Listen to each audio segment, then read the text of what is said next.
A very good morning student. बेटा आज हम लोग सेल बायोलॉजी के अंदर ही हमारा फोर्थ लेक्चर कर रहे हैं, जिसके अंदर हमने स्टार्ट किया है बेटा एंडोमेम्ब्रेन सिस्टम। ठीक है, एंडोमेम्ब्रेन सिस्टम। अब हम लोग लगातार 2 और 3 लेक्चर्स में बेटा एंडोमेम्ब्रेन सिस्टम के बारे में बात करेंगे। एंडोमेम्ब्रेन सिस्टम का मतलब होता है कि सेल के अंदर काफ़ी ऐसी ऑर्गेनल्स हैं जो एक दूसरे के साथ कहीं ना कहीं लिंक है, और यहाँ पे बेटा एंडोमेम्ब्रेन सिस्टम जो है वो लिंक होता है बेटा प्रोटीन की वजह से। किसकी वजह से होता है बेटा? प्रोटीन की वजह से। कहीं पे प्रोटीन बनते हैं, कहीं पे मॉडिफिकेशन होती है, और कहीं पे ही इन ऑर्गेनल्स की आपस की जो मेम्ब्रेन है वो ही चेंज होके कोई नया ऑर्गेनल जो है वो बनाती है। इसलिए ये ऑर्गेनल एक दूसरे के साथ कनेक्ट है, कोऑर्डिनेटेड है, एक साथ मिलके फंक्शन करते हैं। तो बेटा इसको मैं बोलता हूँ एंडोमेम्ब्रेन सिस्टम। और इनके अंदर हमारे पास endoplasmic reticulum, Golgi body, vacuole और लाइसोसोम जो है बेटा ये आते हैं हमारे एंडोमेम्ब्रेन सिस्टम के अंदर, जिनका फंक्शन जो है वो एक दूसरे के साथ कोऑर्डिनेटेड होता है। और इसी कड़ी में बेटा आज हमें एक मेन ऑर्गेनल के बारे में बात करनी है, जिसका नाम है एंडोप्लाज्मिक रेटिकुलम। एंडो का मतलब होता है बेटा इनसाइड, प्लाज्मिक मतलब साइटोप्लाज्म। ठीक है, साइटोप्लाज्म के अंदर प्रेजेंट। रेटिकुलम का मतलब होता है बेटा नेटवर्क का मतलब होता है बेटा मेम्ब्रेन का पूरा जाल जो है वो इस तरीके से बिछा हुआ होता है, जिसको हम लोग एंडोप्लाज्मिक रेटिकुलम बोलते हैं। ये मेम्ब्रेन बेटा इतनी होती है, इतनी बड़ी होती है बेटा ये नेटवर्क, कि ये 50% प्लाज्मा मेम्ब्रेन को क्या करती है बेटा? कवर करती है। अगर मैं ये कहूँ कि टोटल प्लाज्मा मेम्ब्रेन अगर कहीं प्रेजेंट है ज़्यादा से ज़्यादा, तो वो किसके ऊपर प्रेजेंट है बेटा? एंडोप्लाज्मिक रेटिकुलम के ऊपर प्रेजेंट है। अब काफ़ी बच्चे ये पूछते हैं कि सर जो प्लाज्मा मेम्ब्रेन है वो तो आउटसाइड होती है, तो बेटा हम लोग यूकैरियोटिक सेल कर रहे हैं, और यूकैरियोटिक सेल के अंदर मैंने आपको बताया था कि प्लाज्मा मेम्ब्रेन 2 जगह होती है, एक तो आउटसाइड में और एक बेटा ऑर्गेनल्स के ऊपर भी जो है प्लाज्मा मेम्ब्रेन प्रेजेंट होती है। ठीक है, उसके बाद तो यहाँ पे मैं बोल सकता हूँ कि 50% से ज़्यादा जो है क्या करती है? प्लाज्मा मेम्ब्रेन को कवर करती है। अब बेटा इसके स्ट्रक्चर के बारे में बात करते हैं। अगर इसके स्ट्रक्चर के बारे में बात करें तो बेटा एंडोप्लाज्मिक रेटिकुलम जो है इस तरीके से, ये है मेरे पास बेटा न्यूक्लियस। ठीक है, ये मेरे पास क्या है बेटा? न्यूक्लियस की ये एक मेम्ब्रेन है। न्यूक्लियस डबल मेम्ब्रेन स्ट्रक्चर होता है बेटा। इसकी सेकंड मेम्ब्रेन जो है बेटा वो इस तरीके से बनाई जाती है बेटा, किसके थ्रू?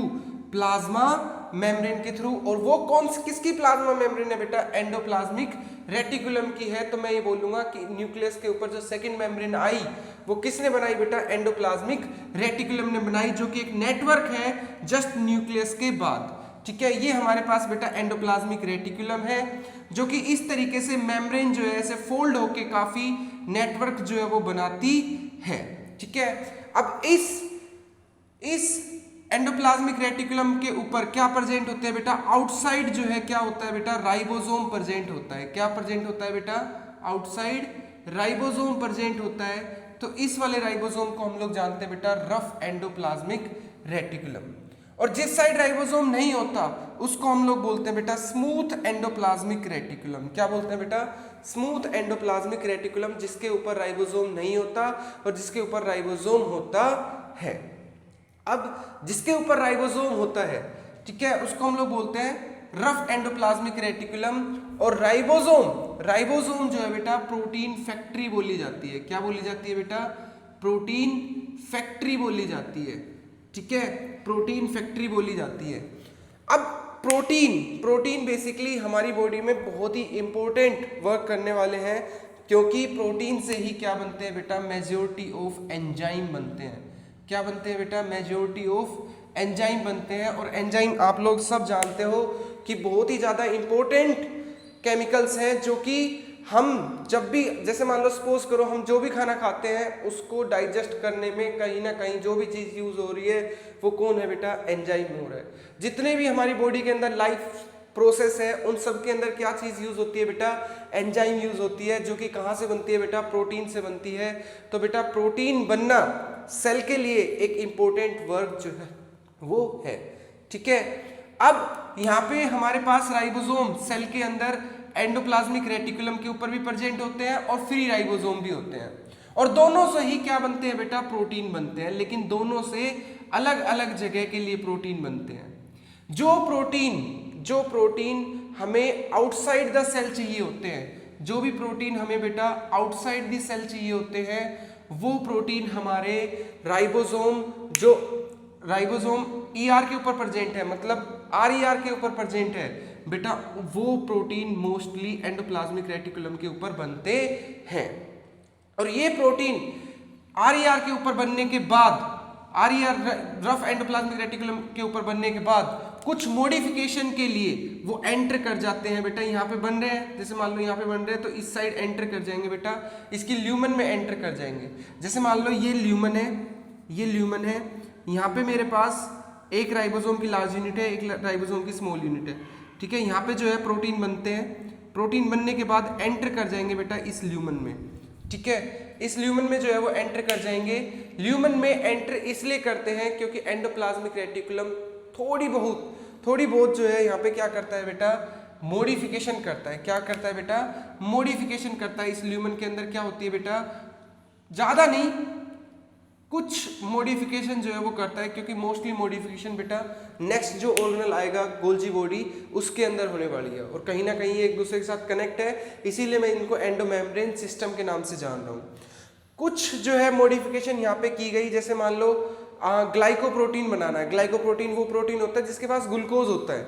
अब अगर प्रोटीन के ऊपर ग्लूकोज लगाना है तो बेटा इसको ल्यूमन में एंटर करना पड़ेगा, वो ग्लूकोज लगाएगा और फिर वो प्रोटीन जो है वो आगे प्रोसीड होगा, ठीक है। तो ऐसी स्मॉल मॉडिफिकेशन जो है बेटा रफ एंडोप्लाज्मिक रेटिकुलम के अंदर की जाती है, ठीक है। और जिस स्ट्रक्चर के ऊपर, जिस इस वाले स्ट्रक्चर के ऊपर जैसे राइबोसोम प्रेजेंट है, ये पूरा तो RER है, लेकिन एक इस प्रोसेस, इस पॉइंट को मैं बोलता हूं बेटा, क्या बोलता हूं, सिस्टर ने बोलता हूं। क्या बोलता हूं बेटा, सिस्टर ने बोलता हूं। और इनके ऊपर ATS का मतलब ये है कि 80 सेडबर्ग, S स्टैंड फॉर सेडबर्ग यूनिट, जो कि हमें एक तरीके से डेंसिटी दिखाता है।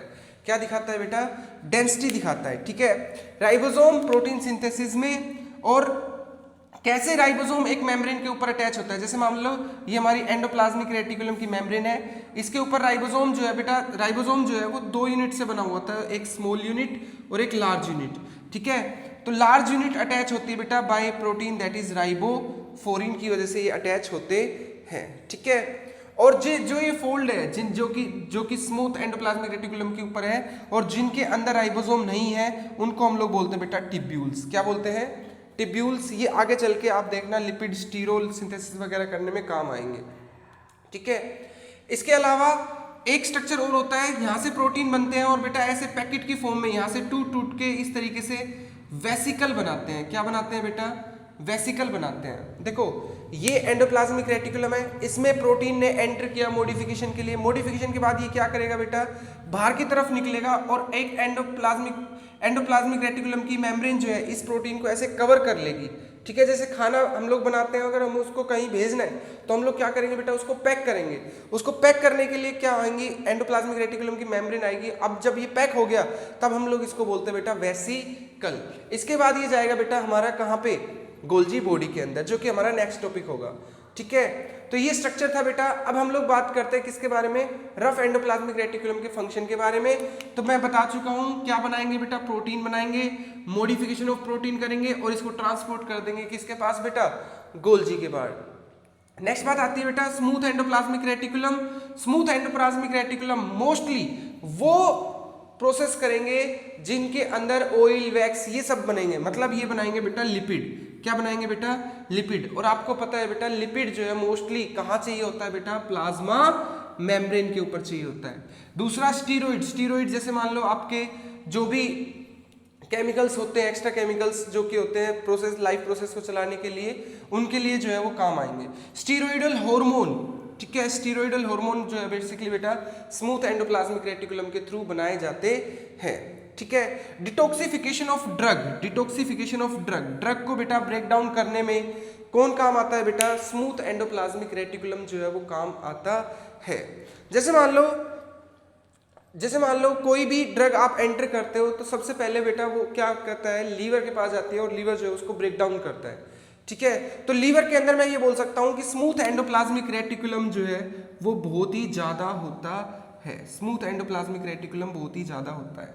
और जो बंदे ड्रिंक करते हैं, जो बंदे बेटा जो पर्सन जो है ड्रिंक करता है उसके लीवर में स्मूथ एंडोप्लाज्मिक रेटिकुलम बहुत ज़्यादा होता है। जैसे ही वो ड्रिंक करता है उसके अल्कोहल को वो क्या कर देता है बेटा, ब्रेक डाउन कर देता है और उसको नशा जो है वो बहुत कम होता है। तो इसलिए जैसे जैसे वो ज़्यादा ड्रिंक करेगा तो उसमें बेटा जो स्मूथ एंडोप्लाज्मिक रेटिकुलम होंगे वो ज़्यादा हो जाएंगे और उसके अंदर अल्कोहल का इफेक्ट होना कम हो जाएगा, फिर उसे ज़्यादा ड्रिंक करनी पड़ेगी, फिर जाके उसको जो है असर देखने को मिलेगा। ठीक है, तो ये बेटा किसके ऊपर डिपेंड करता है बेटा, लीवर के ऊपर। नेक्स्ट बात आती है बेटा storage of calcium ion. Calcium ion बेटा हमारी मसल्स के लिए बहुत ही ज़्यादा इंपॉर्टेंट होते हैं। मसल्स को मूव कराने में अगर कोई चीज़ हेल्प करती है तो बेटा वो कैल्शियम आयन करते हैं। अब बेसिकली होता क्या है, जो कैल्शियम आयन होते हैं वो स्टोर होते हैं हमारे स्मूथ एंडोप्लाज्मिक रेटिकुलम के अंदर, और वहाँ पे मैं इनको सार्कोप्लाज्मिक रेटिकुलम बोलता हूँ। मसल्स के अंदर सार्कोप्लाज्मिक रेटिकुलम के नाम से जाना जाता है ये। ठीक है, अब जैसे ही इंफॉर्मेशन आती है कि भाई मसल वगैरह को कॉन्ट्रैक्ट करना है तो न्यूरॉन बेटा इसके ऊपर अटैक करते हैं और ये अपना कैल्शियम जो है बेटा बाहर की तरफ रिलीज कर देता है, जिसकी वजह से क्या होता है मसल कॉन्ट्रैक्ट करती है। ठीक है, अब एंडोप्लाज्मिक रेटिकुलम के पास बेटा दो स्पेस होते हैं, एक अंदर की तरफ जो स्पेस है उसको हम लोग ल्यूमन बोलते हैं और बाहर की तरफ जो स्पेस है वो एक्स्ट्रा ल्यूमन बोलते हैं। ठीक है, आई होप बेटा आपको एंडोप्लाज्मिक रेटिकुलम जो है वो अच्छे से समझ में आया होगा। मैंने ईच एंड एवरी पॉइंट जो है बेटा इसके अंदर कवर करने की कोशिश की है।